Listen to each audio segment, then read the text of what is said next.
This is the Untitled Car Show with your host for the evening, Ike. Hey, it's your day! That's what you've been practicing for! And Proc. Hey, buddy, roll your window down so I can ask you about your dead friend. We hope you thoroughly enjoy the show. Thanks for listening. Hi, this is Ike with the Untitled Cars Show. I'm here today. I'm going to be all by myself, but we have a special guest calling in. It's going to be Bob Lutz. He is the author of Icons and Idiots, a straight talk on leadership. It's former CEO of General Motors, or vice chairman of General Motors, my mistake. He's worked in Ford, General Motors, Chryslers, and BMW over the last half century. Most recently with GM. So we're going to be asking him a few questions about the book, and we're going to ask him a few questions about his career in the automotive industry and get a couple car guy questions in there while we're at it. So we're going to be right back when Bob calls in. All right. All right, welcome back to the show. As promised, we have Bob Lutz. He is the author of Icons and Idiots, Straight Talk on Leadership. Bob, how you doing today?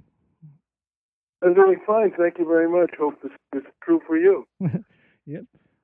Same was true with me. Bob, I read through the book, and I just want to give you a couple quick bits of praise to it. The book talks about like leadership in America and the world in general, and like the decline of or the rise of political correctness, I guess. I think the book serves well if you are a leader or serve under someone, but as a new parent reading through the book, especially some of the stories like the Clorox story with the Marines, it kind of gives you a insight in how to prepare even like raising children in the future and like getting them to do what you need them to do, even if it doesn't make sense to them.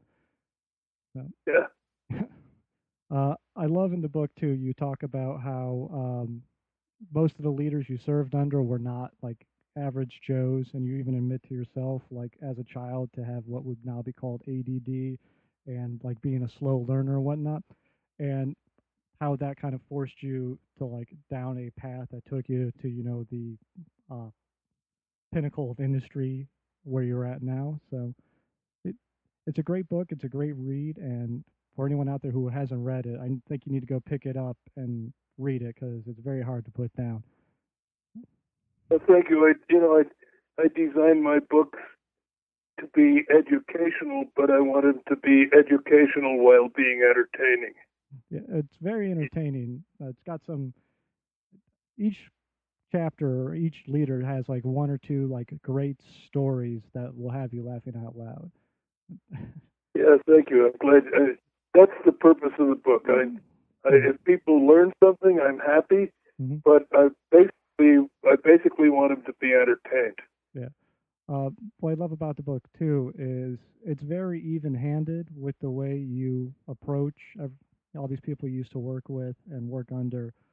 It could have easily turned into this guy was crazy and was like an awful leader and whatnot. And you take a very even-handed approach to all the people you worked with, and I just find that impressive. Like, is there a reason you didn't want it to turn into like a smear campaign of all your past leaders? Well, some people have told me that some people who know some of these individuals tell me I was a little easy on them. For instance, they say I was a little easy on red polling, but and while that the former chairman of Ford, who just was bizarre in his frequently in his decision making and his demeanor and the way he treated people. But you can't just look at it through the perspective of, did I enjoy working with this person? Did I have a good relationship with him? You have to basically do what the shareholders do, which is judge him by his results. Did he or she move the company forward or not? And if the answer is yes, they did a good job creating shareholder value, then the fact that they may have had some major idiosyncrasies that were talked about at the lunchroom and so forth, it really doesn't matter. That's one of the things I like about the book too, is you even have on the back of the book where you number value, like as if we were shareholders, and give like good leaders, bad leaders, and it's very like concise at the back of the book about like who was better and who was worse and all that. So that was Yeah. Oh, you mean the sort of summary with the rating system? yeah. Yeah. Yeah. Well, of course, that's very arbitrary. It's somewhat arbitrary, the measurement criteria you use, and then especially the weighting system. I mean, I've had a lot of people tell me, yes, that's very clever. I like your rating system, but for leaders, I don't think you rated creativity important enough. That would be true, and different people would come up with different weightings. But fundamentally, I think everybody agrees that those are the traits that make good leaders. And while the weightings of the individual characteristics are, it's obviously subjective and somewhat debatable, but all in all, people thought the rating system was fair, except, like you said, and like I said earlier, there were some people who also knew some of the people had worked under him and who thought I was a little generous. Yeah. From some of the stories, and you can kind of pick up, you worked for some rather like cuckoo, I guess would be the best word to put it, or idiosyncratic leaders. Yeah. But that doesn't make them, like you said, bad leaders, which I think is like what you get across in the book. One of the stories I have to ask you about from the book, though, is after you left BMW, you said you started having dinners with, and I'm going to mess up this name, but Eberhard von Kuningham. Eberhard Kuhnheim. Kuhnheim. The longest-serving automobile executive ever. Yeah. When I became chairman of Ford of Europe, he was in London on business, and he called me up and asked if we could have dinner, and I said sure. And he was highly complimentary over what I had done years before at BMW. In fact, he actually credited me with saving the company, even though some of the things I had done at the time put me in conflict with him. So I thought he was very fair in reassessing the past. And he said, I think the reason we didn't get along was we were both very young and we were both very ambitious. And he says, I probably didn't have enough tolerance for somebody who is wired differently from me. And I said, yeah, and I was probably at times disrespectful. But we actually had a very good relationship after I left the company. Yeah, not so good while I was at the company. Yeah, the book gets that across. I just can't imagine like that meeting, like of the two of you immediately afterwards, like not just being the most awkward thing in the world for at least a little bit. Yeah. Yeah. It was one of those, like you helped create the 3.0 CSL while you were there at BMW, and the Oberto, or the turbo spelled backwards, BMW 2002 while you were there, and all the naming structure, like the 3 Series, 5 Series, 7 Series, was all underneath, your tenure there, I guess is the way to put it. And you oversaw a lot of projects in the car community during your tenure with Chrysler and whatnot. What do you think was your favorite car project over your, lifetime in the industry? The greatest what? The car you enjoyed the design process and were happiest with the outcome. Oh, I see. Sort of the most meaningful vehicle in my career. Yeah. I'd have to say it was the Chevrolet Volt, because it was a radical departure from anything that any automobile company had done before. It required General Motors to invent a lot of technology that had not yet been invented by anybody else. And that's always hard to do in a big company, because I think big companies, by and large, like to follow. They like to adopt a similar solution to one that someone else has already proven.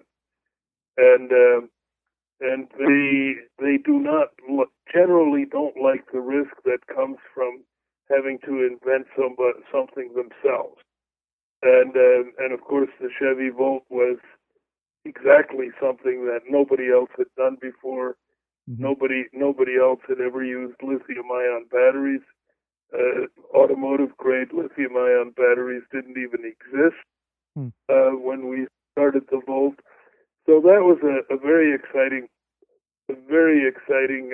project that basically stretched the capability of a company like General Motors.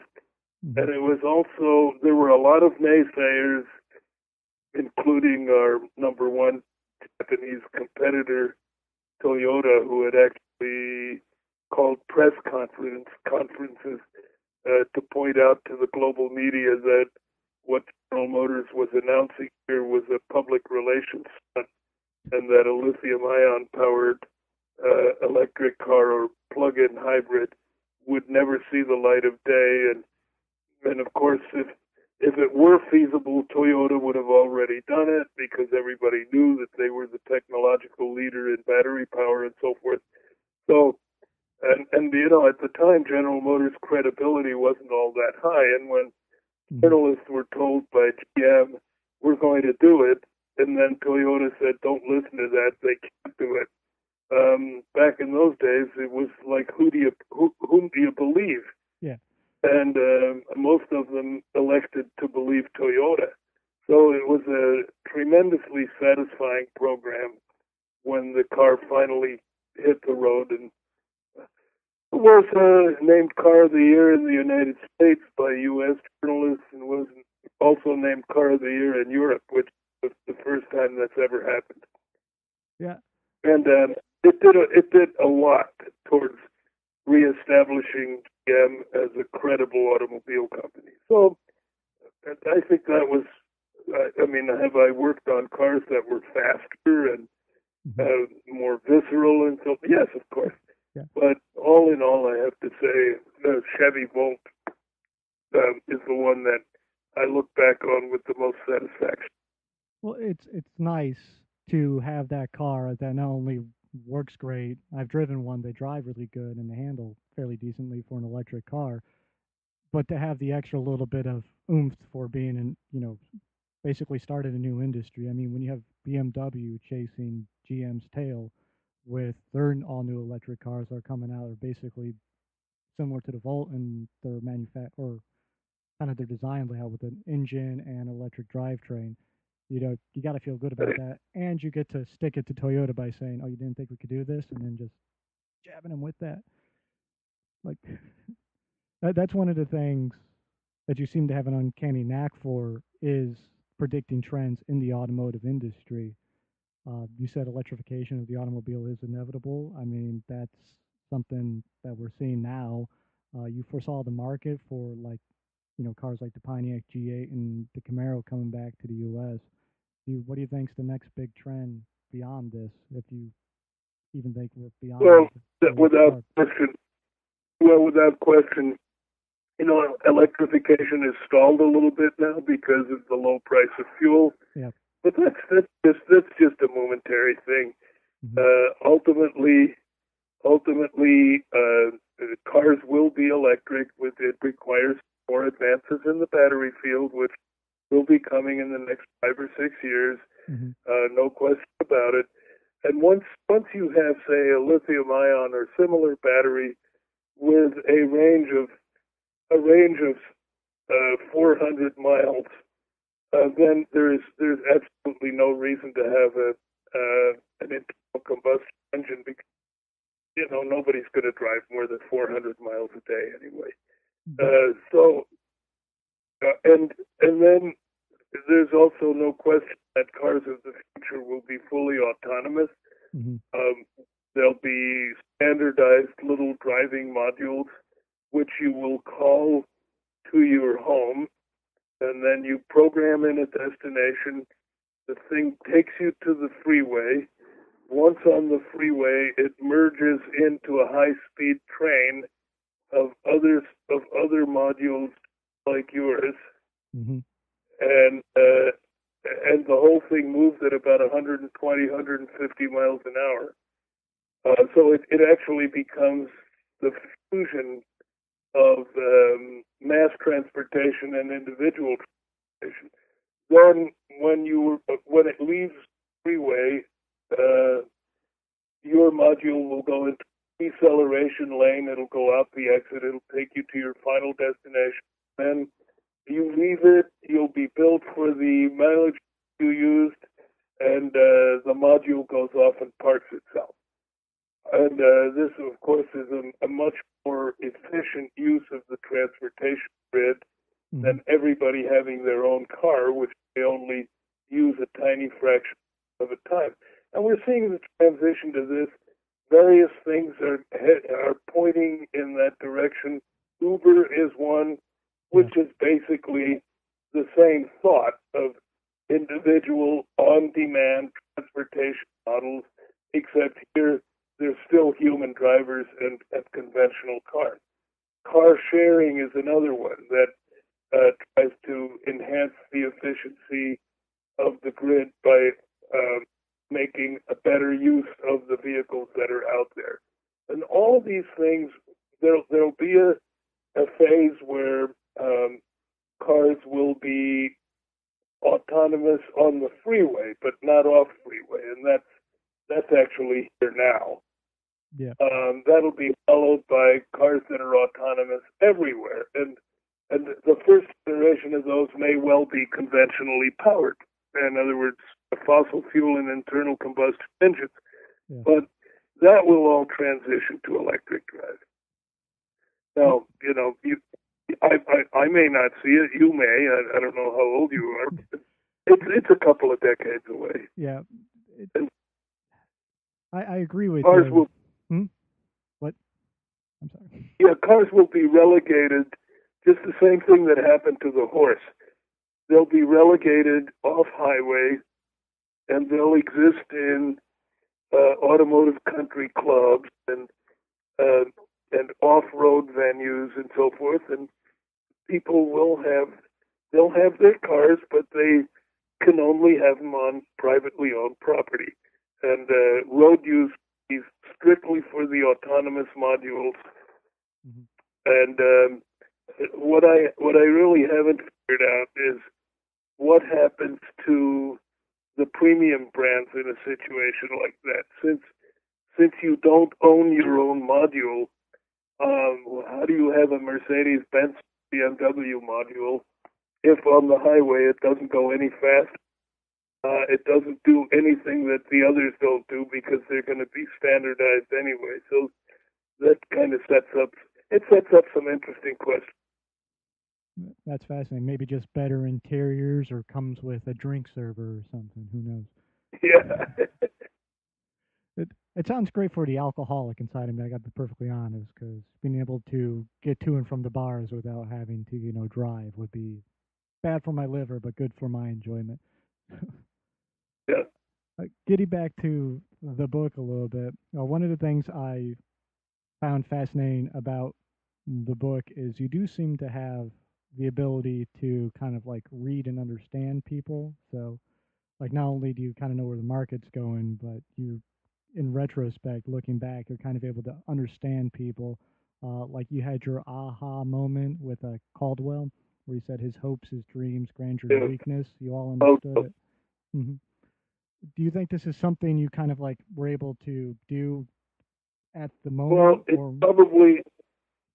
Yeah, I think I may partially have a gift for that.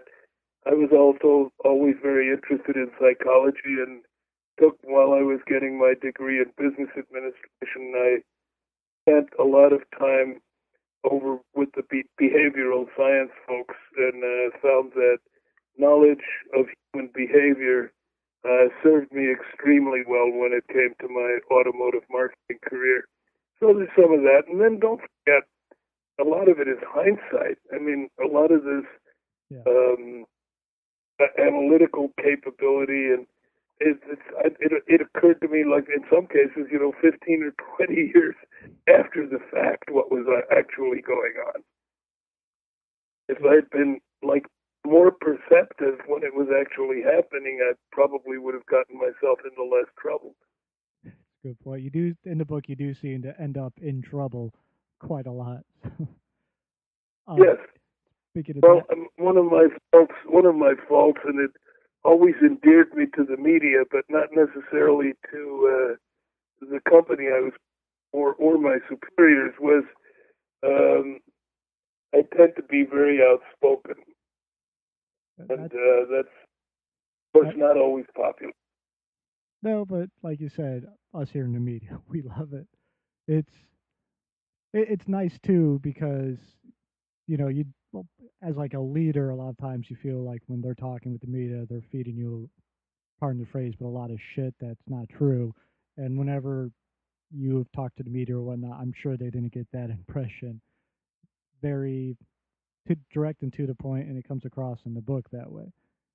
Uh, Yeah, I think good leaders can take criticism from subordinates even in an open meeting. I mean, it never bothered me. I always encouraged people to argue with me, and what to me the most distressing thing was when we were having a meeting and I would be the only one talking, and people were furiously scribbling notes. And I said to some of these folks, I said, "Come on, what are you guys doing?" And they said, "Well, you're talking and we're taking notes."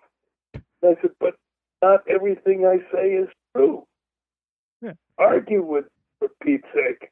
Mm-hmm. And they say, "Well, that the General Motors, that hasn't exactly been a recipe for success." And I said, it usually isn't in any company, but I'm really asking you to do it because it's only that. And I said, "Oh, don't worry, I'll tell you when it's enough. And just don't be offended. Don't be afraid." And I said, you can tell me I'm full of feces, Mm-hmm. but I demand that you preface it by the words, "with all due respect, sir." Yeah. And by George, about 3 weeks later, an engineer by the name of Tom Wallace, who was later in charge of Corvette programs, he says, "All right, I'm going to try it." He says, "With all due respect, sir, you are full of," and so forth. Yeah. And everybody sat around with gaping mouths and thought, "Oh my God, what's going to happen to poor Tom Wallace?" Well, I congratulate Tom Wallace. I said, "I'm so grateful that somebody finally broke the ice on this." Mm-hmm. And from then on, we had much better meetings. But the tolerance that I have for that is not shared by many senior leaders who feel terribly threatened when they're being challenged in a meeting by a subordinate. Yeah. They think it's going to result in anarchy or something. Whereas it doesn't. I mean, if he wants to, the titular leader always has the last word. Yeah. Well, it's you say in the book, and it's a little like off topic, but you talk about when you were in the Marines, and the Marines have that, they're the small underfunded group, and they have to work together, and you may be in charge of someone as an officer, but you're not nearly as valuable to the overall organization as a guy who's like a 20-year grizzled vet. You may technically be in charge of him, but his input is more important than your not. But you always get the last word as a commander, and you just gotta appraise it.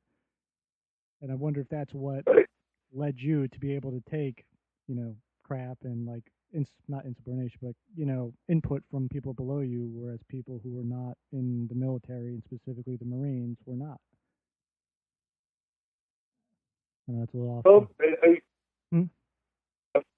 people tend to think of the military and especially the Marine Corps as highly authoritarian organization, when in fact they are not.